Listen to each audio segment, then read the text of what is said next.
So, where is our identity formed? Can we lose our identity? Does it change with our feelings?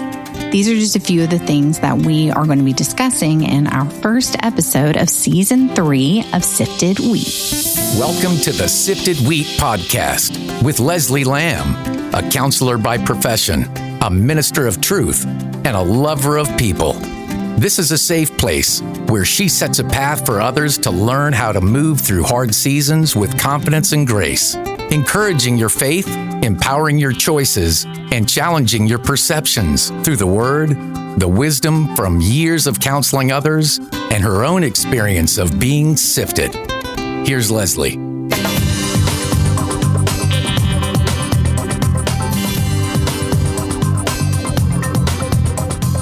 I'm just going to front load all the usuals so that we can focus on the content and end with reflection.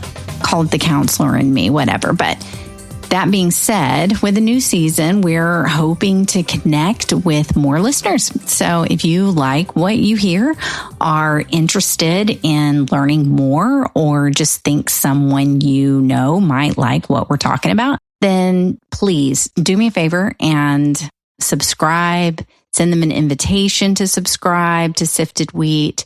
If you've already done that and you want to help others who you don't know find us, then maybe leave us a rating or review, because that just speaks to this algorithm as far as what it needs to do to make that more accessible to everybody. So I'm so grateful for the grace to have another season and excited about what has been planned for it. So as we all know, a firm foundation is necessary for any sort of building. If you start building and the foundation starts to shift, you have to have a stable architecture to continue that process. So when thinking about identity and a firm foundation, we have to start with the beginning of who we are and why we're here.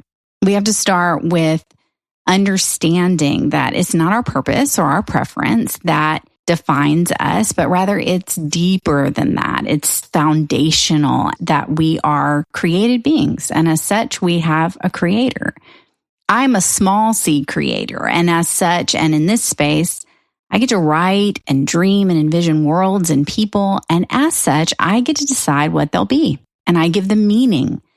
Genesis tells us that God planned our creation. Let us make man in our own image, he said. That is the blueprint for our design, a connection integral to our identity, to be like our creator. But then along comes some contradictory source, the serpent, who was more crafty or shrewd than all the other created beings, it says. And what does he insinuate? He says, hey, this tree that you were told about that you can't eat from, well, it's actually what will make you like God. So he took the truth, let's create them in our own image, and he twisted it to look like their identity required their participation, that who they really were, who they were planned to be, was a lie, and the truth was found in their ownership of their identities. We haven't traveled far from that tree. In fact, more and more it seems we're reaching for what we can find to define our existence instead of seeking our creator. I think that that's just creating chaos. And because externally there are a million little things and big things that can try to redefine our identities, if we don't start with a firm foundation, we're going to crumble under the weight of any and all of them. I really love English, the literature study. I took umpteen thousand English classes throughout my education. Okay, that might be an exaggeration, but I took a lot of English classes. And from a very young age, I loved to read books through the author's eyes. I loved to imagine the world that they created and explore its depths to find the purpose and meaning behind each work of art. Only the longer I studied and the higher my education went, the more the author's intention gave way to personal reflection and meaning. I was no longer challenged to seek the meaning as intended by the author. I was encouraged to create my own narrative of meaning and intention. And if I went too far off the preferred interpretation, I was forced back onto a path that seemed good to the professor rather than the life of the author. And suddenly things that once appeared pure and wholesome took really dark turns and became sexual innuendos. And what was described as a brilliant friendship and platonic intimacy suddenly became hidden romance and forbidden exploration. What was once a beautiful landscape of worlds became the backdrop of the same morphed and perverse world that I was living in. Needless to say, I lost my love of reading for a while, and I just caved to the assignment. And I'm wondering, have we done the same? Have we taken what was good, very good, our Creator said, and have we slanted it in the dark shadows of what life has dealt us? I remember writing my first book, a story that I knew well, birthed out of experience and reflection. The stories of my life projected into the development of characters and plot lines, which is every story written in some way or another, by the way. And it's a pretty clear storyline and intentionally simple to read. But what if someone completely misunderstood the book? What if they projected symbolism from their life into the meaning of the characters? What if they considered their expectations and preferences and began to reshape what I had written and created into something completely different than I'd intended? What if their opinion of my book went viral? And what if no matter what I did as the author and creator, out of whose imagination the story actually formed and the intention thereof, that the narrative and the identity of my creation became more and more associated with thoughts outside of my original design? I think I'd be upset and frustrated. I think I'd be desperate to get the word out and would enlist as many people as possible to share the word that I was meaning to say and confirm that I was the author. So surely my voice matters. I think that's what God is doing now. I think the original creation of his beloved beings and the source of their identity and value is getting so skewed by society and culture that he's sending as many as he can to testify the truth of his word, the truth of his creation, the truth of our identity. Do you remember in the episode where I talked about your identity informed your life? And back at the first part of season 2 is where it was. And I mentioned a dream I had. And in that dream, everyone's mingling in the same space, completely content and satisfied and confident. And then slowly they're invited to altars that alter their appearance and change their demeanor. Remember how I said that it bothered me that I didn't know what it was that led them astray? That each of them drifted into these shadowed spaces and made agreement with this new belief system that changed the atmosphere. I think the reason why there was no one thing is because in reality, there are a million little things that send us off course. And they encourage the lie that we're not in his image. We're not valued. We're not enough. We're slowly eroding in our confidence and our contentment. Slowly, it's stripping us of peace and joy and goodness and faithfulness and making us jealous and insecure and hopeless. Kind of reminds me of this guy that I see almost every day on my way to work. Depending on the weather, he's either draped in a blanket or bare-chested. He sits in the same spot almost every day, sometimes staring up at the sky, sometimes looking at the ground, talking to himself. I can never catch his attention. He's so disconnected from the world that I think that even if I honked, which I wouldn't do because I don't want to scare him to death, he wouldn't look at me. With the same glazed over eyes, he would still stare back at me. But I see potential in him.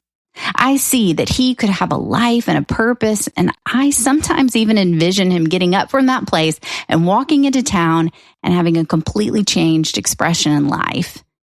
I can see these things for him, and I would be willing to even help him see them, but he's numb to reality, having allowed drugs to rob his mind and his life. And it pains me because I know that regardless of what he looks like, what experience he's having, he still has great value to his creator. I see the same thing in a room of women perfectly dressed and saying all the right things, players on a stage seemingly put together while internally they're wasting away. Psalm 139 describes our intimate creation like this. For you formed my inward parts. You knitted me together in my mother's womb.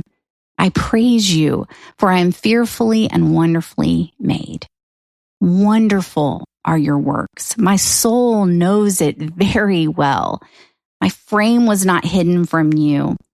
When I was being made in the secret, intricately woven in the depths of the earth, your eyes saw my unformed substance. In your book were written every one of them, the days that were formed for me, when as yet there was none of them. Another translation says that he had a vision for my life before one day came to be. I love that God has a vision for each person he creates. I love that no matter how far we might venture from that vision, our Creator stands open arms wide, plan still intact, and ready to put it all back into action. Sometimes as a counselor, I feel like a voice in the wilderness calling out to these beautiful creations of Almighty God and begging them to return to his original design. Unfortunately, I can't just walk up to that guy that I mentioned and change his life, but I do sit with women and some men who are hurting and broken and desire to see their lives reflect more of their true identity and value. And with this podcast, I have access to even more ears and even more hearts and more longing souls who might also identify with those feelings and who might be seeking truth to make their way back to their original design. And that's what this season's about. It's not just me talking and sharing my thoughts about identity, but sitting with people who know more than me, who have a wealth of information that we can glean from, and many who've struggled with the same temptations to redefine themselves and are finding the courage to remain rooted or become replanted into what was always planned to be lovely, true, and good. So the journey and a long list of stories to point us to the heart of not just our Creator, but our intended Father, as we learn in our next episode. We're also going to talk about what identity isn't, because half the battle of regaining our true identity is realizing that we don't have to lose it. That's what we're doing this season, and I hope you join us. But I also just want to tell you that it may not be consistently every 2 weeks as it's been in the past, because I've just got a lot going on in this season. I've got a daughter that's getting married. I'm finishing up a book. I'm doing speaking engagements, which I love. And they're such gifts from the Lord, but that requires me to be less consistent in maybe some other spaces. But I promise you that the list of people that have agreed to join me on this journey of identity are going to be a blessing to you. And I'm so excited about each and every one of the conversations that we're going to have. So glad you're here. I hope that you're ready to be challenged, to be encouraged, hopefully faith to be strengthened in the journey, because that's what it's all about, right? Sifted wheat. I've prayed for you that your faith would not fail. And when you turn back, you strengthen your brothers. That's what we're all about here.